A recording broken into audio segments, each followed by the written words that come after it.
Good morning. Isn't it lovely to see a lot of folks here this morning? It's great. Now, according to the Oxford Dictionary, one of the oldest printed carols is called the Boar's Head Carol, which dates from 1521. And apparently it was traditionally heard annually at the Queen's College, Oxford, at the Christmas lunch was being served. But in fact, the first Christmas carols go way back to over 2,000 years, to the very first Christmas. The tradition of singing carols at Christmas time is as old as Christmas itself. The first Christmas carols are written in the Bible as part of the Christmas story. They are found in Luke's chapter 1 and 2, which we've had several passages this morning. It's the story of the Nativity. Now, in the early centuries of the church, the Bible was translated into Latin. And from that time until the present, the four songs mentioned in those two chapters have been known by their Latin titles. The four songs are, first one is Mary's song called the Magnificat, and that's Luke 1, 48 to 55. And Zechariah's song called the Benedictus, which is the one we're looking at from Luke 1, 67 to 80. And then there's the angel song called the Gloria in Excelsis, Luke 2, 14. And finally, the fourth one is Simon's song called the Nunc Dimittis. I think that's the correct pronunciation. Luke 2, 29 to 32. And these early carols tell us what the oft-repeated story of the Christmas really means. But I want to go behind the scenes of Christmas and discover the story behind the story this morning. Before we jump into Zechariah's song, we need to notice two introductory facts that will help us understand what the Benedictus is all about. First of all, the Benedictus was composed by a man named Zechariah, and it's not the Zechariah who wrote the book in the Old Testament. The one we're talking about was a priest in Jerusalem.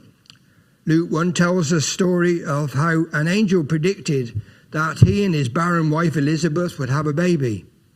And Zechariah didn't believe the angel, so the power of speech was taken away from him for the 9 months of Elizabeth's pregnancy. And when the baby was fully born, Zechariah named him John as the angel had instructed. And his speech was immediately returned. That must have been a powerful thing to the folks there. A man totally dumb for 9 months suddenly burst forth and names him John, which was totally out of character with naming children in those days. They would have been part of the family.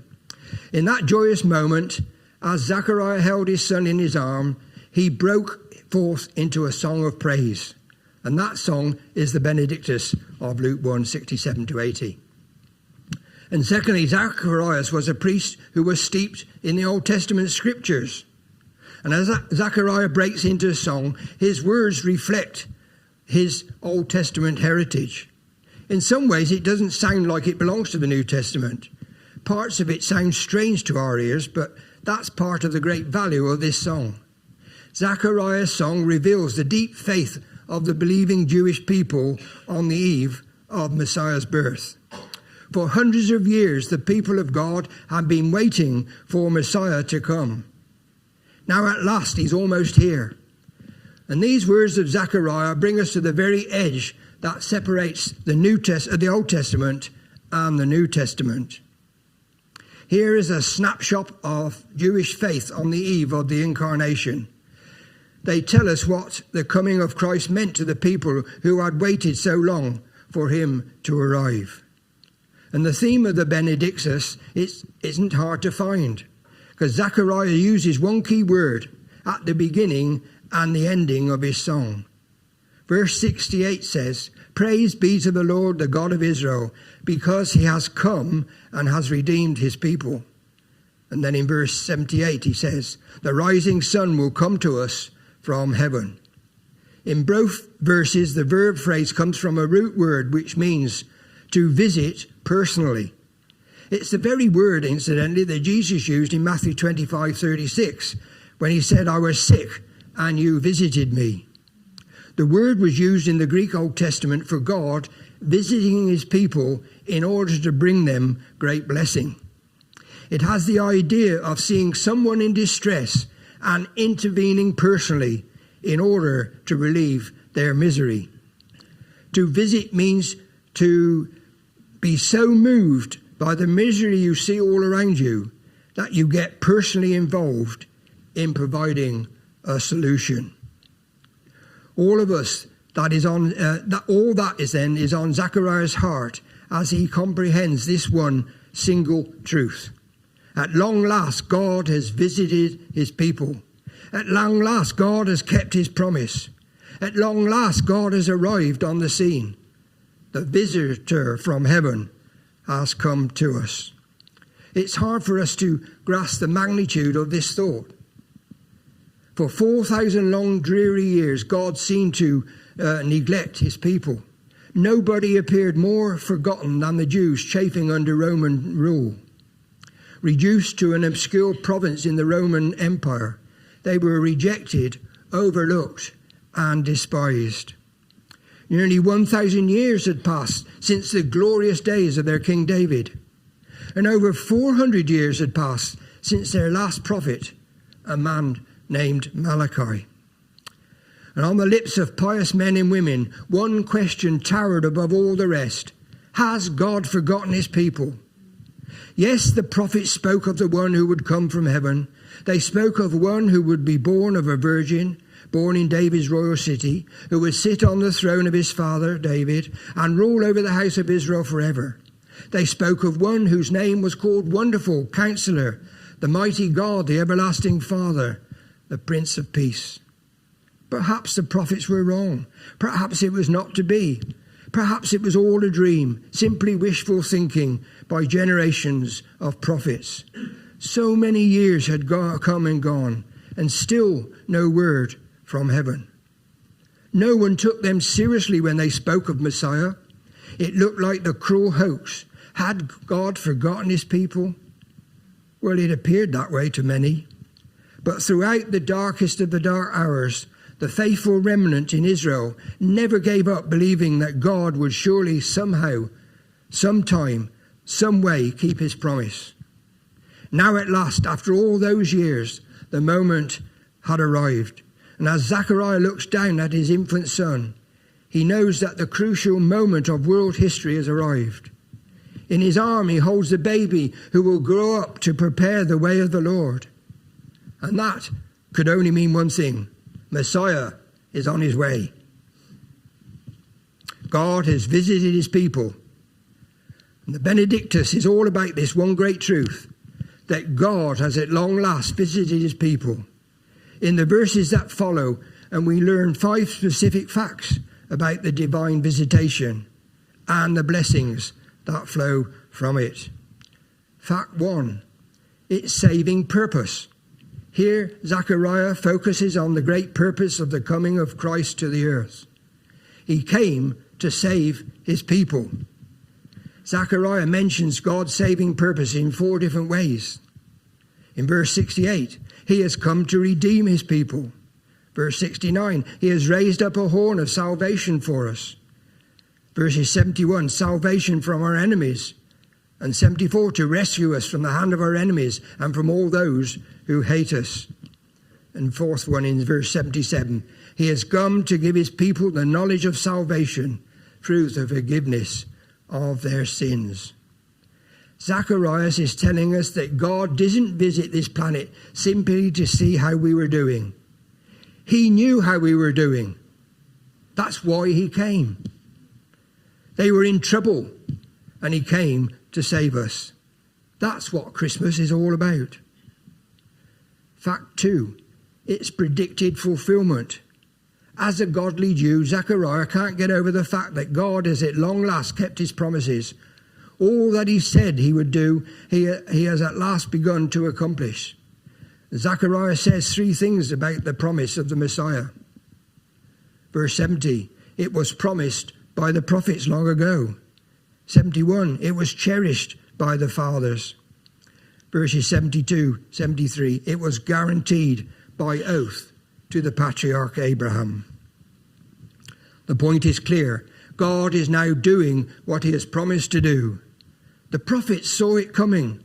Not every detail. No one saw it clearly. but they knew that the day would come when God would visit his people. Micah spoke of it, and so did Isaiah and Jeremiah. Even old Abraham looked forward to this day, as did Moses and David. They all saw it coming. All of them looked through the dim mist of history and saw a bright glimpse of the day when God would visit his people.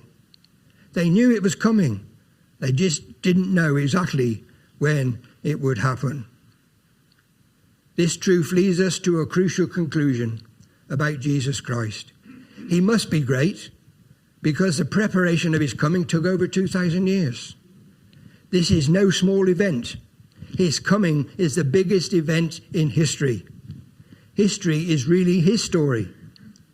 All that came before him pointed to him, and all that comes after looks back to him.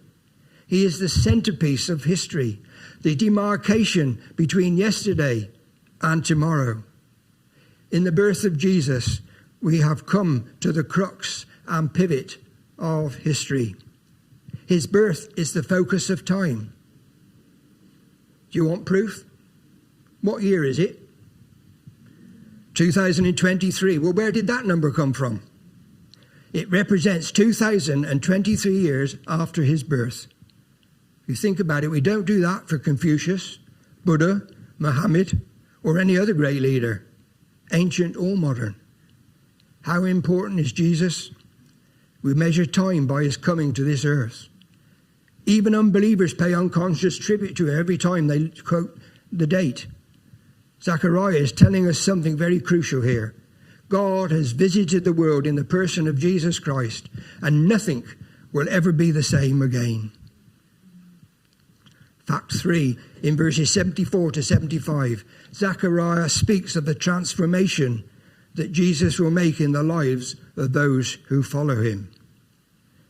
First of all, his coming produces emotional transformation to enable us to serve him without fear. His coming produces ethical transformation in holiness and righteousness all our days. His coming produces spiritual transformation to enable us to serve him. So many people live lives of quiet desperation. They feel there is no answer to the question, why am I here? Well, Zechariah makes the answer clear.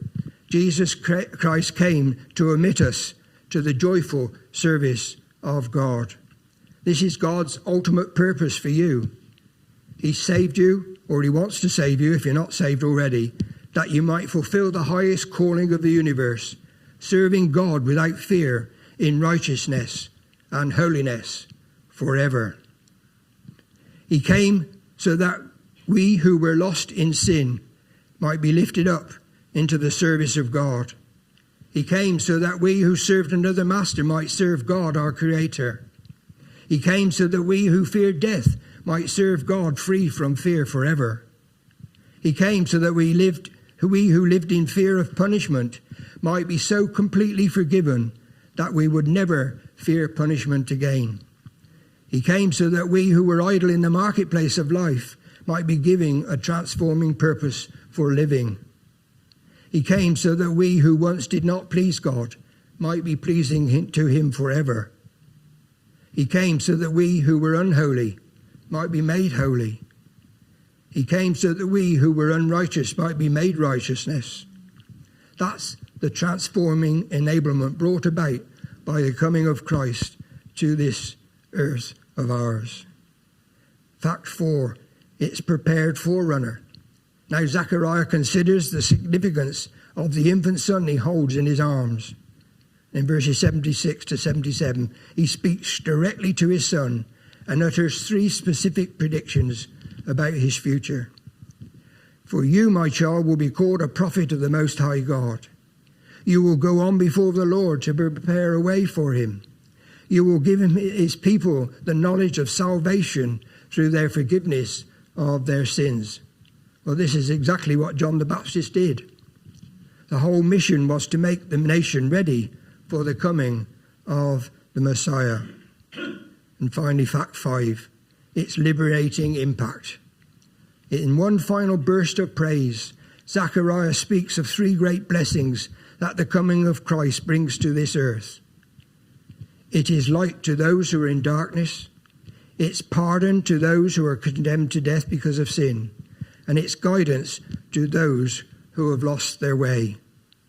His word pictures a huge caravan, if you like, moving through the Middle Eastern desert. Somehow the caravan loses its way and now is lost in darkness. And during the cold night, the enemies draw near and make ready to attack. Death is not far away. Then at the darkest moment of the night, when all hope seems lost, a light from high suddenly shines. Well, this is the difference that Jesus makes. When he comes into a life, the shadows flee away. When he comes in, we find the path we thought we had lost forever. When he comes in, despair is gone, for our feet have found the path of peace. That is the liberating impact of Jesus. Let's draw a final conclusion from the Benedictus of Zechariah. If we look at Christmas this way, we see it in a new light. Nothing like this has ever happened before. God has visited his people, and nothing will ever be the same again. He has come to save his people. He has come to release them from their fears. He has come to forgive their sins, and he has come to guide them on the path of peace. Well, these words are for you and for me. And I close with the dominant theme of Zechariah's song set clearly before us. God has visited his people in the person of Jesus Christ. And now that same divine visitor comes and knocks at the door of your heart. I wonder, have you opened the door and let him in? Revelation 3:20 says, "Here I am, I stand at the door and knock. If anyone hears my voice and opens the door, I will come in and eat with him and be with him."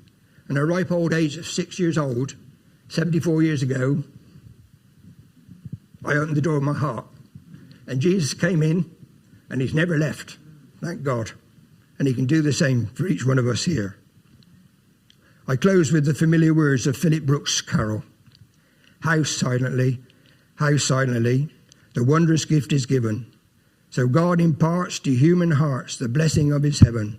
No ear may hear his coming, but in this world of sin, where meek souls will receive him still, the dear Christ enters in. Well, may that be your experience this Christmas season. Amen. Happy Christmas.